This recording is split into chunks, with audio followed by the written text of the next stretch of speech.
As I mentioned in a previous lecture, a lot of this stuff is happening simultaneously. So while the revolutions are taking place, as the age of exploration is taking place, we also start to see the very beginnings of the Industrial Revolution, also coinciding, with the new scientific findings and methodology and all of that. All of this is coming together in the Industrial Revolution. So here are some terms I want you to be familiar with. Please look those over, make some flashcards, things of that nature. Now, what we need to understand is that Britain really sets the stage. The Industrial Revolution begins in Britain. Now, what is the Industrial Revolution? As we've defined it earlier, it was the transformation of the European economy through the development of large factories based on new technologies. Now, colonies had a major effect on Europe's commercial growth. Non-Western countries like China did not trade for much other than hard currency, gold or silver. Also, many non-Western cultures looked down on merchants, making commercial growth slow. England paves the way for the Industrial Revolution because of a number of particular advantages. In the mid-18th century, most British subjects lived in rural areas. By 1850, most lived in the cities. So this is a huge jump. In just 100 years, we go from mostly rural living to mostly urban living. There were several factors to help make England the leader in commercial growth. In the 16th and 17th centuries, Britain was the leading colonial power, making imports and exports a huge part of their economy. England made use of the many rivers and other waterways in water transportation, which was cheaper and faster than shipping over land. Britain also had a large number of raw materials necessary for the Industrial Revolution, both in country and in the colonies. And these materials included cotton, coal, and iron. With land enclosures came unemployed farmers looking for work elsewhere. As cities began to grow, so did the workforce. So there's cheap labor, very easy to find. Britain had the capital to invest in commercial growth from agricultural prosperity, a national banking system, no internal tariffs, and the acceptance of entrepreneurship. They have the legal protection and the cultural acceptance in order for this to advance. Other European countries looked disdainfully upon those who would earn their living through business ventures, and these people would do what they could to get wealthy and get out of that position as soon as possible. Britain's entrepreneurs, on a different note, they held a place of respect. So that's huge. Here's a glance at 18th century England, and you can see that those lines that are in blue, like up here, those are navigable rivers. Those are the rivers that can be used for transporting goods, for larger boats, heavier weights, things of that nature. But the lines that are in green, those are canals. So those are man-made waterways built between 1760 and 1800 because they recognize that water, being cheaper, is going to help them out to transport what they need. You can also see where there are iron deposits and coal-producing areas. So they've got, a lot of these resources really at their fingertips. As wealth and city populations increase, the demand for manufactured goods increase. Inventors were constantly trying to develop machines to produce items faster. So new machines came out quickly, and we also see factories beginning to grow. Cotton was particularly popular with the British. Before 1750, cotton was hand-spun into thread by women, woven into cloth by men. In 1733, John Kay invented the flying shuttle, which doubled the speed cloth could be woven. In the 1760s, James Hargreaves invented the spinning jenny, which increased thread production. Now, two American developments added to textile production for the British. One, we have Eli Whitney's cotton gin, which removed seeds from raw cotton much faster and just as efficiently as what a person could do. And, of course, secondly, slave plantations. With slave labor, and huge amounts of land, you can grow a great deal of cotton. By 1850, cotton accounted for about 40% of British exports. So this is kind of a big deal. Factory machines were not the only things made of iron. Weapons, tools, cookware, all of that also made of iron, and the demand only increased. But production of iron was limited to an old smelting technique that used charcoal and muscle power. In the early 1700s, a man by the name of Abraham Darby discovered how to smelt iron with coal in a blasting furnace. And this technique, as it developed over time, eventually we see foundry workers using steam engines to operate the smelting furnaces, to shape the iron, and to roll it into sheets. With the demand for cotton and for iron came the demand for more power, as Tim the Toolman Taylor would say, more power. In the early 18th century, power came from muscle, either man or animal, wind, and water. Having power from a steam engine meant entrepreneurs could then locate their factories away from these things. They don't have to have their factory right next to a river so that the water can push the mill, right? So they can locate their factories really anywhere that they want. The warehouse is introduced, containing huge machines in large numbers. Workers could produce goods in a repetitive series of steps and specialized tasks while tending an entire row of machines. And this is, of course, the factory system. The demand for coal increased due to several factors. One, steam engines needed coal to operate. Two, iron makers needed coal to fire their furnaces. And three, the growing population used coal to heat their homes. Without coal, the Industrial Revolution really would have been very slow in coming. In 1830, George Stephenson introduced the practical modern railroad with his train, the Rocket. And it could get up to a whopping 16 miles per hour. Okay. For them, that was pretty awesome. And could carry much heavier freight than anything on land. By 1850, numerous trains and railway lines crisscrossed Britain. The railroad, in many ways, seemed to pull together all of the trends that emerged during the Industrial Revolution. It needed coal for its engines, iron to build rails and cars, cloth and leather to make furnishing, bricks and glass to make train stations. Everything is needed for a railroad to operate. Although the railways opened the door for the Industrial Revolution to take the entire country, it also affected people in a bad way. The rail industry did create new jobs, but it also destroyed a lot of old ones. Rail lines could take out people's homes, and at times whole neighborhoods changed because of a new railway line coming in. Railways could also be a very risky investment. Some people lost everything with a railroad that failed. Railroads had to fight the steel business from both the roads and the canal systems that were also expanding at the same time. So between 1780 and 1850, we see Britain's national product more than tripling, and its population more than doubling. The middle class, or the bourgeoisie, still a minority, but they are growing. Their wealth grew quickly as well. Now, not everybody had a success story. Again, I mean, you see the people who lost everything with the railway lines, but on the whole, the middle class benefited by far the most from industrialization. In looking at this map, we see most of Europe, or a good portion of Europe at least. You can see England is covered in railway lines. It's got major exposed coal fields that you can see in that greenish color. Emerging industrial areas are going to be in a circle. I don't see a circle anywhere over here. Why? Because these are not emerging. They are already industrial areas, right? So Britain is already there. By the time all of these nations are emerging, Britain has already solidified its place as we are the industrial nation of the world.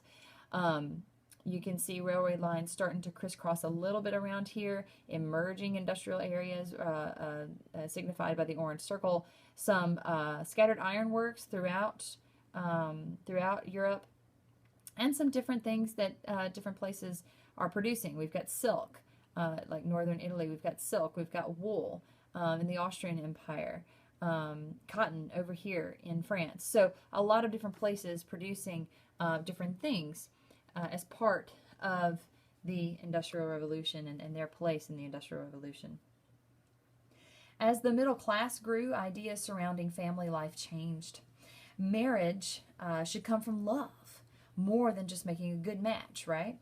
Children became important emotionally rather than just financially. Years before, children were extra hands to have in the field. They, not that they weren't loved or cared for, but I mean, this is part of what you did when you get married. You have children so that you have free labor, right, to work with you, and someone to take over whenever you are unable to continue. In the 1850s, family sizes actually decreased, but infant mortality rates were low. Parents began investing more time with their children, and the home became the center for peace and safety away from the hustle and bustle of the streets. It becomes known as the domestic sphere, right, for women. We've got a man's sphere and a woman's sphere, and the woman's sphere very much in the home. Now, before industrialization, most middle-class families worked together as a unit. As work shifted away from the home or from home-run businesses, women started losing their traditional employments. Work became the man's place, and home became the woman's place. So let's talk about these different spheres that men and women find themselves in. For men, only men can vote. Men have legal authority over their wives and children. Men have control over his wife's personal property and any money that she earned if she were to work. Men were more likely to receive a formal education, and most positions in the middle-class world of work were reserved specifically for men. For a woman to get out to try to work was a sign that her family was unsuccessful. Now, for women, there are new cultural expectations that have to be met. Women are expected to provide emotional support to her husband, a virtuous home environment to raise her children. Women cared for the children. They ensured the house remained clean, the meals cooked, they supervised the servants, they managed any other household task like sewing.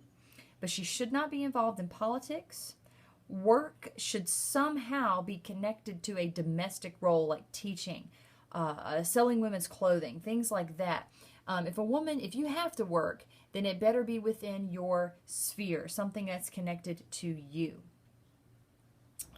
Educators and scientists both taught that women were not suited to work outside the home, and in fact, some even taught that women's brains were too small, and that if they did try to work or to educate themselves in any way, that they would either go crazy, like they would go insane, they would have to be put into a mental institution, or they could possibly get sick and die.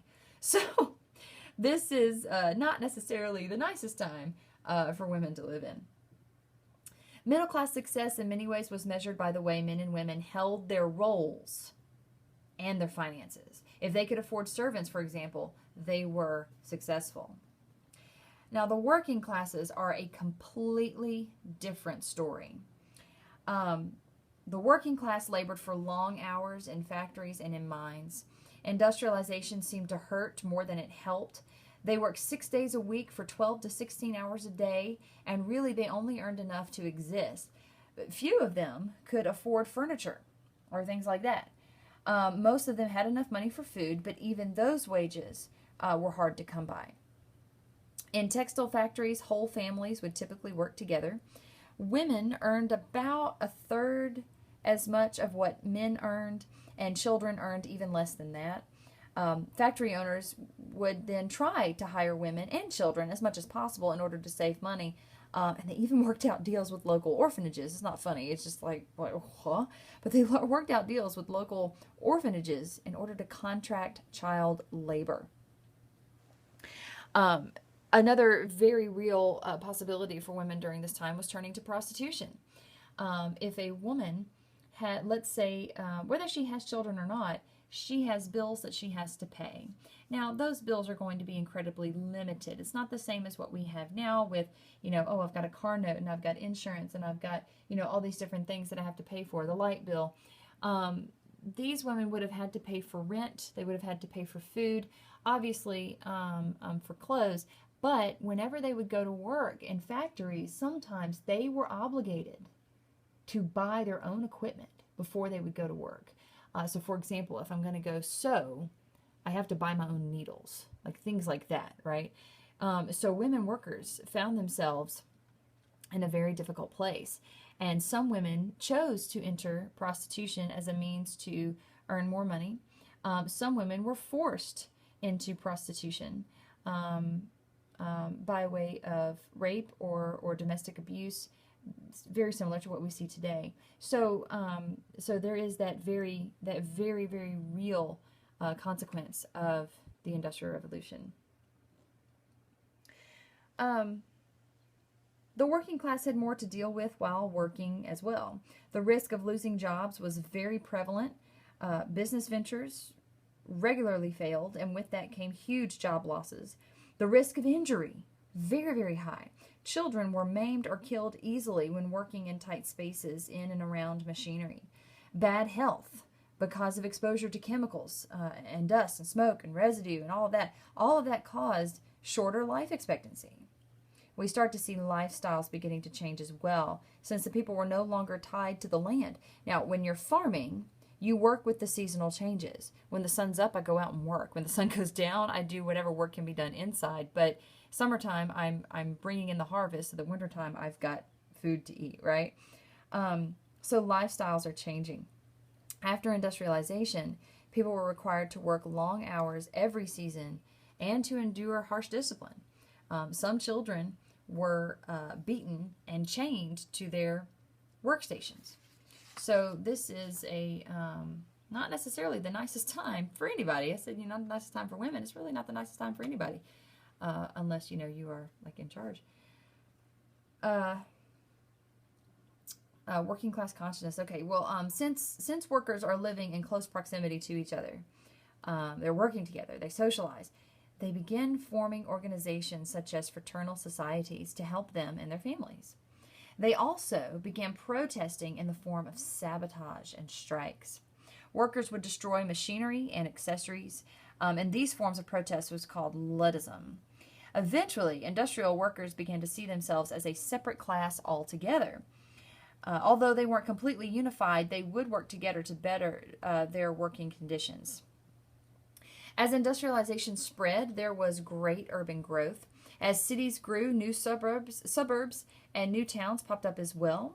There were new jobs becoming available. Women in particular, as time went on, rushed to cities to work as maids, as governesses, or some other form of domestic service. Men went to find work on construction sites and places like that. But however, even though there is the promise of jobs, those jobs did not always materialize, and sometimes people were forced into even more poverty.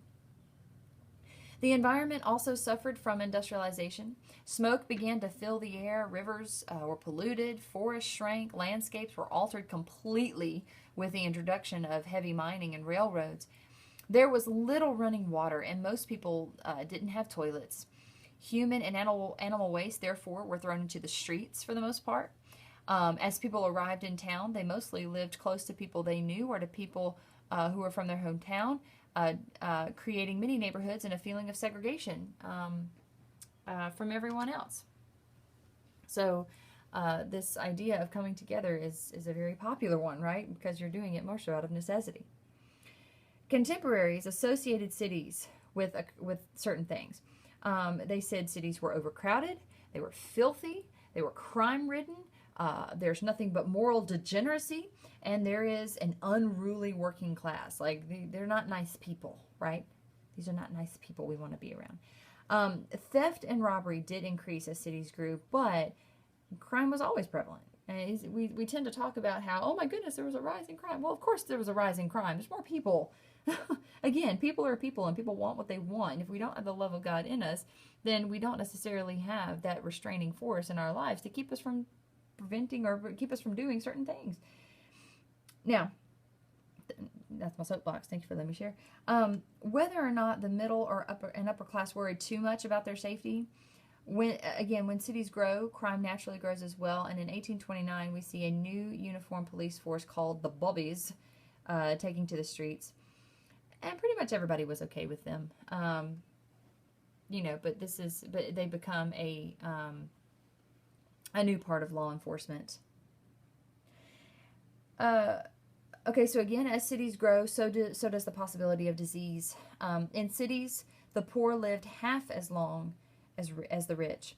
Some of the mortality rate came from the risks associated with industrialization that we've already discussed.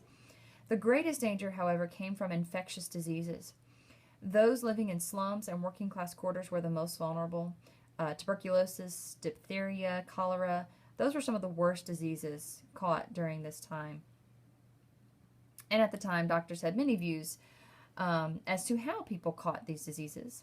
Some were a little prejudiced and thought that only self-help would solve the problem. Well, you're poor because you want to be poor. That's the idea. Others thought it was spread through a type of like bad mojo, Eventually, most doctors concluded that the causes were more from the environment and less from personal contact. Doctors really did more harm than good during the 1800s. They gave their patients different types of drugs that would either poison them or cause an addiction. But again, you got to start somewhere, right? Excuse me. They also ordered things like bloodletting or laxatives. Most people tended to stay away from doctors as long as possible. There was a rise in homeopathy during this time, which emphasized herbs and other natural remedies, kind of like what we're seeing today. Surgery was always the ultimate and last resort. Those who might survive a surgical procedure might die of an infection afterwards, so they didn't really clean their instruments as well as they should have.